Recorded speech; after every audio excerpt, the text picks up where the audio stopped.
So today we'll be talking about methods of cultivation. So cultivation methods are divided into two. There are two methods of cultivation: sexual method of cultivation and asexual method of cultivation. Sexual method of cultivation are like broadcasting, dibbling and drilling and transplanting. Whereas asexual methods are cutting, layering, grafting, and aseptic methods. First, we'll be talking about sexual methods. Sexual methods means the cultivation uh, using seeds. So the process in which seeds are used to cultivate, it is called as sexual method of cultivation. Broadcasting method. In broadcasting method, the seeds are thrown. It can be by either hand or by mechanical way, and we have to spread the seed on the soil. We have seen that people are, or the farmer, they are throwing the seeds like this way. It's called as broadcasting methods. And generally, small seeds are cultivated by broadcasting method, where we have to mix the seed with the soil and then we have to throw it. So there will be a proper spreading of the seeds on soil. Generally, radish seeds are cultivated by radish is example of broadcasting method. Dibbling and drilling, these are almost same process. In case of dibbling, we use the dibbler to cultivate the seeds in the predetermined position. We have to remove the soil, and using this, this is one of the dibbler I have shown here. So with this, we will be removing the soil and we'll be sowing the seeds there. Like cotton can be cultivated by this way. We predetermine the distance between two seeds, and by dibbler we can remove the soil and we can sow the soil. We can sow the seed in that removed or the pit. Drilling, with the help of, as the name suggests, with the help of driller, we can sow the seed in a soil. Poke groundnut is an example of drilling. Transplanting, in transplanting, we are first sowing the seed in a small bed, and then once the seedlings are sufficient in height, then we are transplanting those seedlings in a we are transplanting the farm at the predetermined distance. Onion is example of this. We are growing the seeds in a small area, and then we are taking the developed seedling, and then we are transplanting the fruit. So broadcasting, dibbling, drilling, and transplanting, these are sexual methods where seeds are involved in the cultivation. Now talking about asexual method, cutting, layering, grafting, and aseptic area. They come in this asexual method. In case of cutting, the part of like stem or the leaves or the roots, they are cut and they are placed in a soil, and from that there will be a development of adventitious root, and a new plant will produce from the cut portion. So, for example, in case of rose, the stem can be cut and stem can be placed in a soil in such a way that it should have some buds, and in the if suppose it's a stem, we need to cut it, and then properly we have to keep this stem. The lower end should go in the soil, and the upper part of that stem should remain upward, and then there will be a development of a new plant. Then sugarcane, like we can cut, and it should have some node. Then we can keep it in soil with the proper moisture and the nutrition. There will be a development of new plant. So this is about cutting. We can keep leaves. There are some examples where the leaves are producing the new plant. The stem or the root or the leaves can be used in the cutting.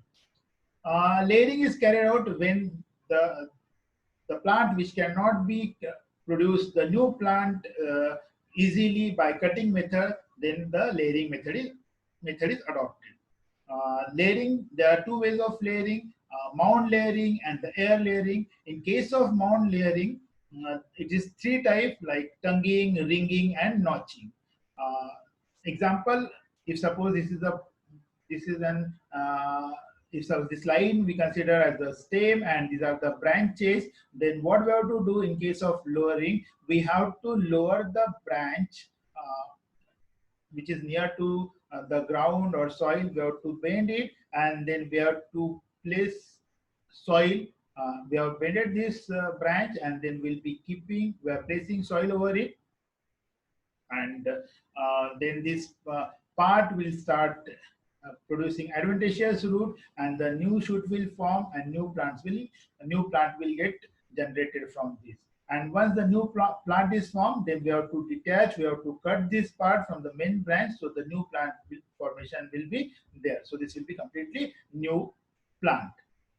So we can increase the rate of like development of adventitious root by some methods like tonguing, ringing, and notching. So if we are giving some cuts to the branches or the branch, then there will be a fast development of roots.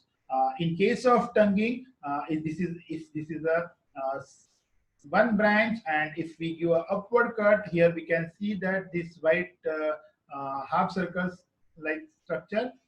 So we are given the upward cut to this, and then this cut portion is placed in a soil. It is covered with the soil, and this is called as tonguing. In case of ringing, if suppose this is the complete stem or the branch of it, then near about 2 centimeter, we have to give the complete cut like a ring. Right? We have removed it. It was earlier complete structure like this. Then we removed the 2-inch portion from this. It's like a ring of it. And now we'll be keeping it in a soil. So there will be a fast development of adventitious root. Or we can go for notching. In this third example, we can see we are given a small V-shaped notch or cut here, and now this notch portion we are going to keep here in the soil, put in the soil, covered by the soil, and then the new plant and the roots and the shoots will start developing from it. So this is a layering method, and layering method is possible for the soft branches which can be easily bent. But if the branches are very old and not able to bend it, then we go for the air layering, and it is called as Gutti. In this air layering, what we do the process same as what we did in case of ringing. The branches are at a high position, they are not able to bend. So what we are going to do, we are taking the branch and we are going to cut it from the center. Cut means not completely cutting. We have to, if suppose this is branch, then what we did in the ringing case, we'll be removing the some portion of this or the bark, and some portions are removed, and then this is, if suppose it's a branch, then some portions are removed, and this part is covered with the moist cotton mixed with some soil.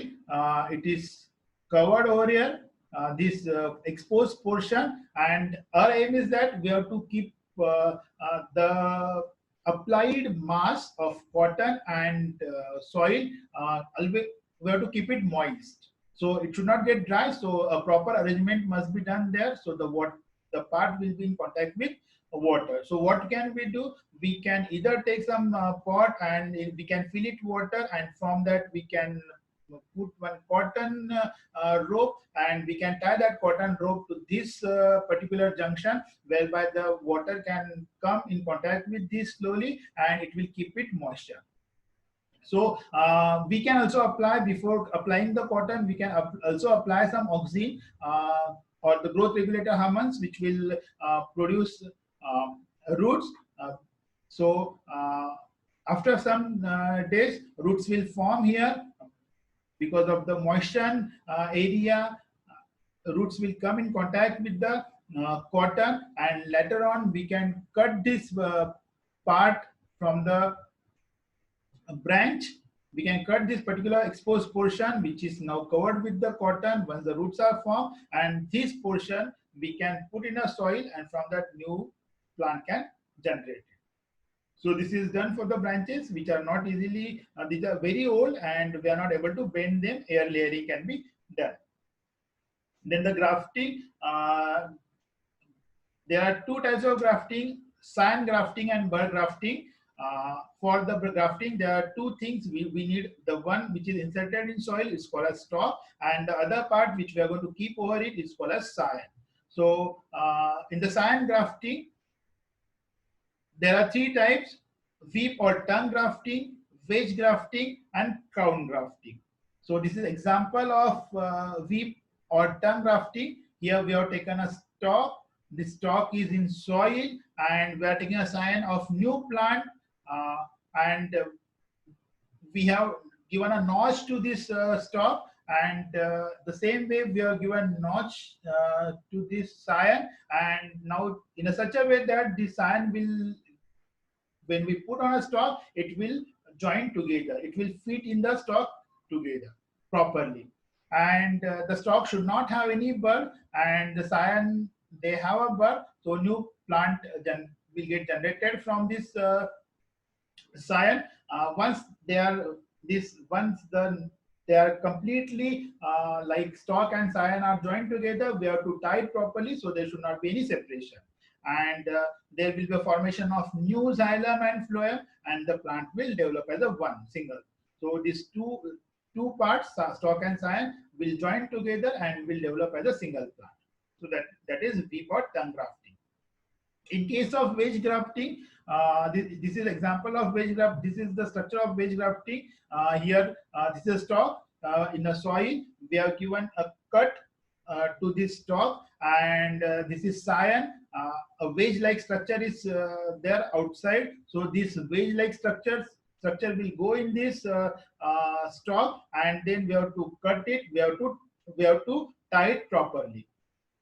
We have to join it and we have to tie it properly. So in case of wedge grafting, we are given cut to the stalk, and the wedge-like structure of scion will go in the stalk. Then you tie it properly. So that is wedge grafting. And in case of crown grafting, if we see this tongue grafting, this is wedge grafting and tongue grafting, the size of stalk and scion is almost diameter of stalk and scion is almost same. But in case of crown grafting, the stalk is more in diameter than the scion. These are scion. These four which I have shown here, these are scion, and this is stalk. So stalk is bigger in diameter than the scion, and we are going to make the notches to the stalk, and then in each notch we'll be keeping the scion. So and then once it is done, again whatever the exposed portion is there, that we are going to tie properly. So they should be in contact with each other firmly. So this is crown grafting.